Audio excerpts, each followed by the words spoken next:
You know that feeling when your whole world shatters in just one moment, and everything you thought was solid beneath your feet suddenly turns to dust? That's exactly what happened to me, and if you're watching this right now, let me just say, please don't forget to hit that subscribe button because the story I'm about to tell you is one of betrayal, heartbreak, and the kind of twisted family drama you wouldn't even expect in a movie. I wish I could say I'm exaggerating, but no, this is real, and it happened to me. I was engaged, madly in love, planning the wedding of my dreams with the woman I thought I would spend forever with. We had been together for years, shared secrets, plans, and dreams, and I trusted her with everything I had. But trust, as I came to learn, is fragile. It's like glass, beautiful when it's whole, but once it cracks, no matter how hard you try, you can never piece it back the same way again. And the worst part? The betrayal didn't just come from her. It came from inside my own family. My own brother, someone I grew up with, someone I thought would always have my back, decided that my happiness was something he could just steal away. It all started with little things I didn't notice back then, like how she'd laugh a little harder at his jokes than at mine, or how he suddenly started showing up at places where she and I would hang out. At first, I told myself I was imagining things, that jealousy was just playing tricks on me. But deep down, my gut was whispering something I wasn't ready to hear.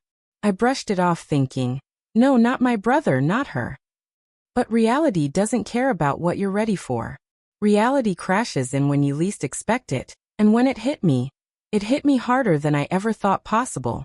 I still remember the exact night when the truth first started to creep into my life, like a shadow slipping quietly into a room where the lights had gone out. It was a Friday evening, and I had just gotten home from work, exhausted but happy, because I had this habit of picking up flowers for her every week. It was my little ritual to show her that no matter how busy life got, she was always on my mind. But when I walked into her apartment, something was off. She wasn't there, and that wasn't unusual in itself, but her phone was lying on the couch, buzzing over and over with notifications. I shouldn't have looked, I know people will judge me for it, but something about the way it lit up with my brother's name flashing across the screen over and over made my heart skip in a way I can't explain. My stomach turned cold. Why was he texting her so much? I told myself it was probably something harmless. Maybe he needed help with something. Maybe it was about a surprise for me. My brain worked overtime to convince me it wasn't what my gut was already screaming. Hours passed, and when she finally came home, she looked startled to see me, like she wasn't expecting me there at all. I asked her where she had been, and she mumbled something about hanging out with a friend from college. I wanted so badly to believe her, but as she hugged me, I could smell cologne on her that wasn't mine. My chest tightened, but I said nothing. Instead, I smiled, handed her the flowers, and forced myself to laugh with her. But deep down, I knew something had shifted. Over the next few weeks, the signs became impossible to ignore. Secretive phone calls she'd hang up quickly when I walked in. Nights when she claimed she was working late, but came back with her hair disheveled and makeup smudged. And then my brother, who suddenly seemed distant and avoided making eye contact with me whenever we were in the same room. It felt like I was drowning in a sea of lies, gasping for breath, but refusing to admit the water was already above my head. The moment of confirmation came one weekend when I decided to surprise her. She told me she was sick and needed rest, so I thought I'd show up with soup and comfort her. But when I knocked on the door and it opened, I froze. Standing there wasn't her. It was my brother, shirtless, his hair messy, his face pale with shock.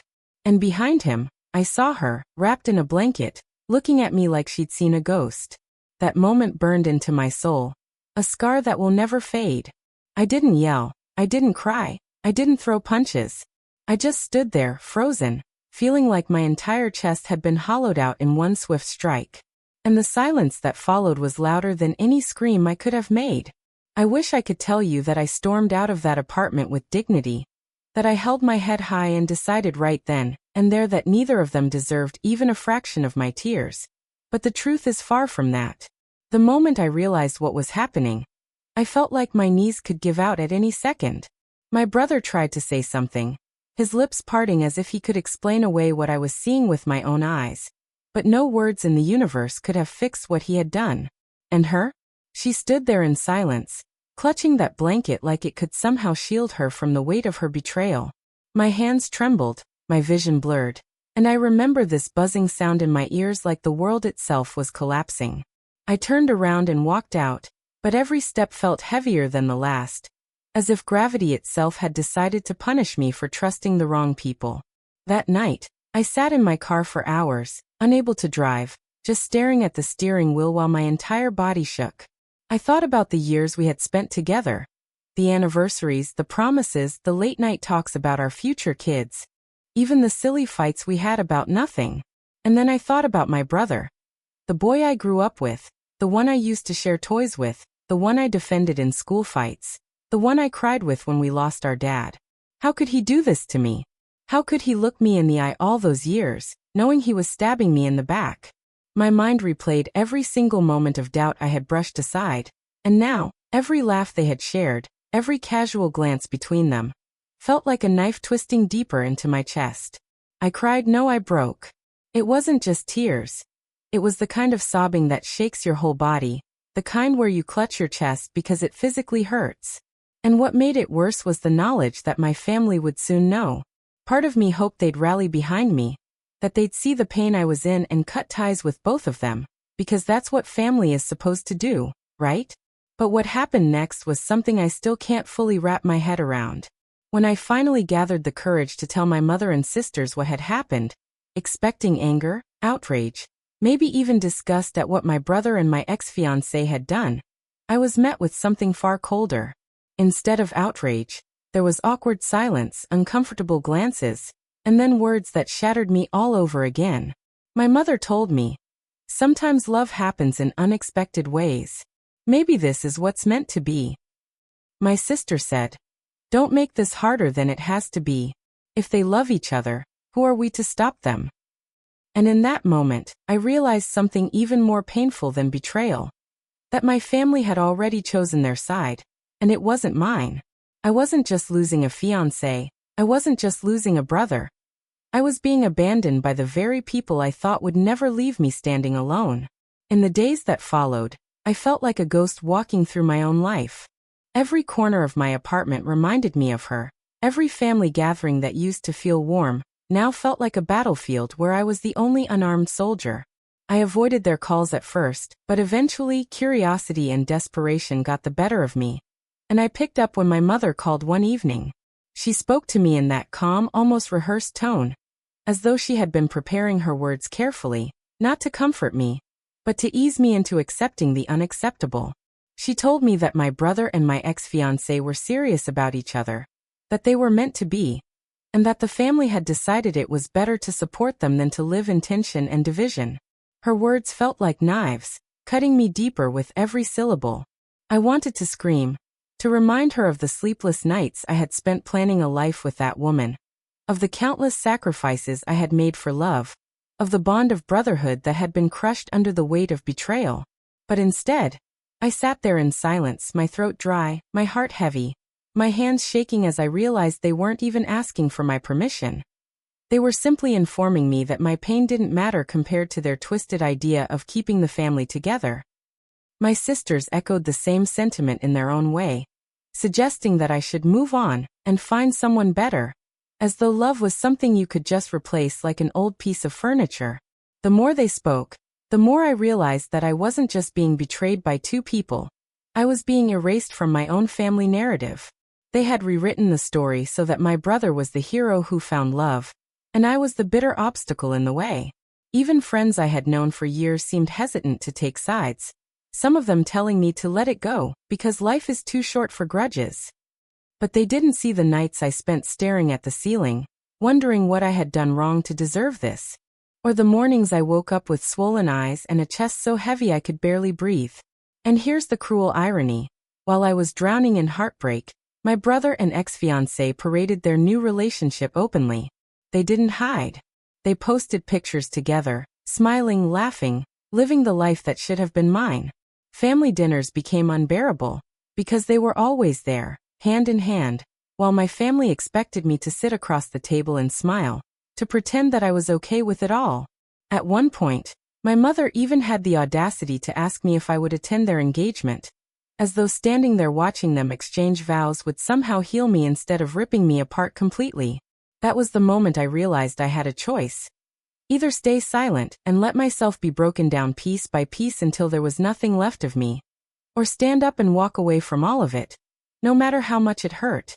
And walking away wasn't just about leaving them behind. It was about reclaiming myself, my dignity, and my future. Walking away was the hardest thing I've ever done, but it was also the only way I could survive. I stopped attending family dinners, I stopped answering calls that only sought to guilt me into compliance, and I blocked both of them on every platform, so I wouldn't have to torture myself with their smiling pictures anymore. At first, the silence was deafening. I would sit in my empty apartment, staring at the walls, feeling like a piece of me had been ripped out and nothing could fill that void. But slowly, painfully, I started to rebuild. I poured myself into work, into hobbies I had long abandoned, into friendships I had neglected while I was busy trying to be the perfect fiancé and the loyal brother. I began to see that healing doesn't come all at once. It comes in small, almost invisible ways, like the first time you laugh again without forcing it, or the first time you wake up and your first thought isn't about them. There were nights I still cried. Of course, nights when the weight of betrayal pressed so hard on my chest that I felt I might break all over again. But each time I picked myself up, I grew stronger. And here's the thing. I realized that sometimes the people you expect to protect you are the ones who hurt you the most, and the only way forward is to protect yourself. My family made their choice, and as painful as it was, I decided to make mine. I chose me. I chose to stop being the man defined by betrayal, and start being the man who rose from it. And if you're watching this right now, maybe you've been betrayed too. Maybe by a lover, a sibling, or even by people you trusted more than anyone else. Let me tell you this. You are not weak for feeling broken, and you are not alone in your pain. But you do have the power to walk away, to build something new, to choose yourself. I don't know what the future holds for me. Maybe one day I'll find love again. Maybe I'll rebuild relationships with people who truly value me. Maybe I'll even forgive. But what I do know is that I'll never again let anyone make me feel small, unworthy, or disposable. Betrayal may have shattered me, but it also forced me to grow into someone stronger than I ever thought I could be. And if this story resonated with you, if you've ever felt the sting of betrayal from the people closest to you, then please hit that subscribe button, share this video, and join me on this journey. Because together, we can turn even the deepest wounds into strength, and no matter how much they tried to break me, I'm still standing. And so are you.